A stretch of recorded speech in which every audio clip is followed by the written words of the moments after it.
Hi viewers, வணக்கம். Welcome to Gangai herbal kitchen. இன்றைக்கி Gangai herbal கிச்சனில் சிம்பிளான சமையல் தாங்க, ஆனால் ஹெல்த்தியான சமையல்.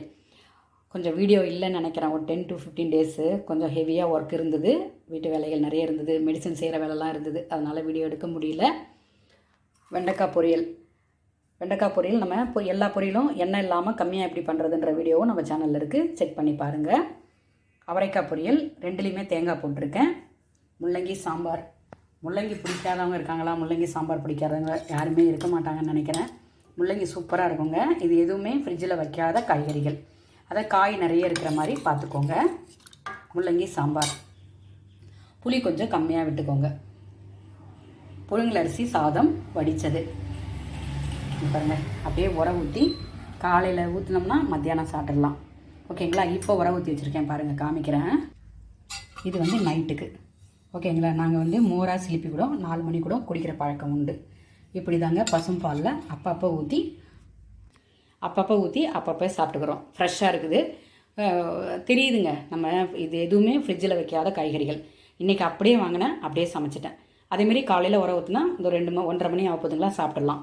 சூப்பராக இருக்குங்க. அதாவது தயிராக சாப்பிட்றத விட நீர் மோராக சாப்பிட்றது அவ்வளோ சிறந்தது. நல்லது செய்யக்கூடிய பாக்டீரியாக்கள் நிறைய இருக்குதுன்னு நம்ம வீடியோவில் நிறைய பதிவு பண்ணியிருக்கேன், செக் பண்ணி பாருங்கள். மேக்ஸிமம் ஃப்ரிட்ஜில் வைக்காமல் என்ன பண்ண முடியுமோ அதை யோசித்து பாருங்கள். முடிஞ்ச வரைக்கும் வாரத்தில் 1 நாள் இல்லை வாரத்தில் 2 நாள் அப்படி நம்மளே ஒதுக்கி வச்சு பண்ணுங்கள்.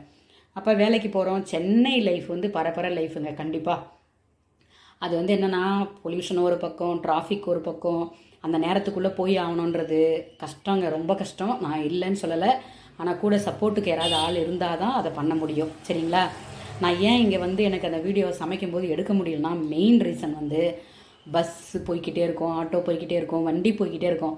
அந்த சத்தம் நானே எனக்கு தெரிஞ்ச பதிவை கொடுக்குறேன். அதுலேயும் இந்த தொந்தரவுகள் இருக்கிறதுனால எனக்கு கொஞ்சம் கஷ்டமாக இருக்குது. அதனால தான் எனக்கு அந்த வீடியோ எடுக்கணுன்ற ஒரு எண்ணமே எனக்கு வரல. கஷ்டமாக இருக்குது. நானே சிம்பிளாக எனக்கு தெரிஞ்சதை கொடுத்துட்டு போயிடுறேன்.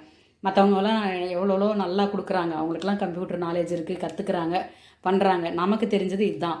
அப்போ அந்த தெரிஞ்சதையாவது நல்லா கொடுக்கணும்னு நினைக்கிறேன். பூரா போயிட்டே இருக்கும். ஸ்கூல் பஸ்ஸு போகும், வரும், ஆட்டோ போகும், வண்டி போய்கிட்டே இருக்கும். வீடியோ எடுக்கவே முடியாது.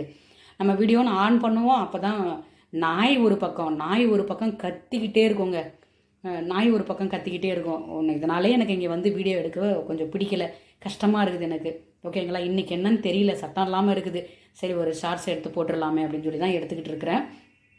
அதாவது நீங்கள் என்ன தான் மருந்து மாத்திரைகள் சாப்பிட்டாலும், அங்கே போயிடலாம், இங்கே டாக்டர்கிட்ட போகலாம், அந்த டாக்டர்கிட்ட போகலான்னாலும், டாக்டர்கிட்ட போனால் நம்ம உயிரை காப்பாற்றிக்கலாம். அது நான் இல்லைன்னு மறுக்கவே மாட்டேன். ஓகேங்களா? ஆனால் நீங்கள் சாப்பிட்ற உணவுகள் இருக்குது பார்த்தீங்களா, அந்த மாத்திரை சாப்பிடும்போது நீங்கள் கீரை, காய்கறிகள், அது நம்ம உடலுக்கு ஏற்ற ஒத்துக்குதுன்ற பழங்கள் இதெல்லாம் சாப்பிட்ணும். ஓகேங்களா? அதாவது சிம்பிளாக இருந்தாலும் அட்லீஸ்ட் ஒரு கொய்யாப்பழம், வாழைப்பழமாவது ரெகுலராக சாப்பிட்ணும்.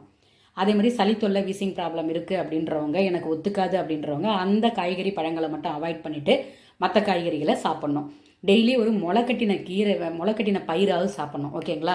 இப்போ நீங்கள் எடுத்துக்கோங்க, இதுக்குன்னு ஒரு நியூட்ரிஷன் லிஸ்ட்டு, இதுக்குன்னு ஒரு டயட்டிஷியன் லிஸ்ட் அப்படிலாம் நம்ம போகணுன்னு அவசியம் இல்லை. நம்ம முன்னோர்கள் கரெக்டாக வழிவகுத்து வச்சுட்டு போயிருக்காங்க. ஓகேங்களா? இதில் புரதம், சாம்பாரில் புரதம் இருக்குது, காய் பண்ணிக்க போகிறோம், கீரை சாப்பிட்டாங்க. அதெல்லாம் டெய்லி கீரையில் நல்ல எல்லா சத்துக்களுமே அடங்கி இருக்குது. அதனால் கீரை சாப்பிட்டா கூட போதும். ஓகேங்களா? ஈஸியாக கிடைக்கக்கூடியது முருங்கைக்கீரையில் அவ்வளோ சத்து இருக்குது. நான் ஏன் சொல்கிறேன்னா, நீங்கள் என்ன தான் சாப்பிட்டாலுங்க, மருந்து மாத்திரைகள் எடுத்துக்கிட்டாலும் நீங்கள் என்ன வாய்க்குள்ளே போடுறீங்களோ அதுதான் உங்களுக்கு நோயாக இருந்தாலும் சரி, நோயின் வீரியத்திலேருந்து குறைக்கிறதா இருந்தாலும் சரி. ஓகேங்களா? என்னடா இந்த அம்மா எப்போ பார்த்தாலும் சொல்லிக்கிட்டே இருக்குன்னா, எனக்கு தெரிஞ்ச நல்லதை நான் சொல்லிக்கிட்டு இருக்கிறேங்க. வேணுன்றவங்க ஃபாலோ பண்ணுங்கள், வேணான்றவங்க ஸ்கிப் பண்ணிவிட்டு போயிடுங்க. ஓகேங்களா? ஓகே, இதாங்க என்னைய சமையல். இது வரைக்கும் வீடியோ இல்லை, இனிமேல் ரெகுலராக வீடியோ எடுக்கலாம்னு நினைக்கிறேன். பார்ப்போம் எப்படி இருக்குன்ட்டு. இதாங்க என்னைய சமையல். இதே மாதிரி நம்ம சேனலை ஃபாலோ பண்ணி இதே மாதிரி காய், மலிவான விலையில் எந்த காய் இருக்கோ அந்த காய், ஓகேங்களா, அது உங்களுக்கு ஒத்துக்கும் அப்படின்ற காயோ கீரையோ, ஒரு கீரை இருந்ததுன்னா ஒரு காய் அப்படி வச்சுக்கோங்க. எனக்கு இன்றைக்கி சாயந்தரம் முருங்கைக்கீரை கேட்டிருக்கேன், அடை தட்டிக்கலாம் அப்படின்னு சொல்லிட்டு. அதனால் இன்றைக்கி 2 காய், அவரைக்காயும் வெண்டைக்காயும் பண்ணிட்டேன், முள்ளங்கி போட்டு சாம்பார் வச்சுட்டேன். இன்றைக்கி இதாங்க சிம்பிளாக அப்படியே வாங்கி ஃப்ரெஷ்ஷாக அரிஞ்சு அப்படியே சமையல் பண்ணிட்டேன். ஓகே, இப்படி தான் நாங்கள் ஒரு 5 month or 6 month இப்படி தான் சாப்பிட்டுக்கிட்டு இருக்கோம். நல்லாவே இருக்குங்க, உடல்நிலையும் நல்லாவே தெரியுது, மாற்றம் நம்மளால் உணர முடியுது. சரிங்களா? ட்ரை பண்ணி பாருங்கள். ஆரோக்கியம் தான் சிறந்த செல்வம். வேணுன்றவங்க ட்ரை பண்ணி பாருங்கள். ட்ரை பண்ணி பார்த்துட்டு உங்கள் சப்போர்ட்டை கொடுங்க. இது இன்னும் நிறைய வீடியோக்கள் கொடுக்கணுன்னு தான் நினைக்கிறேன். ஆனால் கொஞ்சம் ஃபேமிலி கமிட்மெண்ட்டு, கொஞ்சம் மெடிசன் செய்கிறது, இந்த வேலைகள்லாம் இருக்கிறதுனால என்னால் வீடியோ எடுக்க முடியல. இப்போ இந்த மாதிரியான வீடியோக்கள் இனிமேல் ரெகுலராக வருங்க. மறக்காமல் சப்போர்ட் பண்ணுங்கள், சப்ஸ்கிரைப் பண்ணிக்கோங்க, சப்போர்ட் பண்ணுங்கள், எல்லாருக்கும் ஷேர் பண்ணி விடுங்க. இது வரைக்கும் சப்போர்ட் பண்ண அனைவருக்குமே மிகப்பெரிய நன்றிகள்.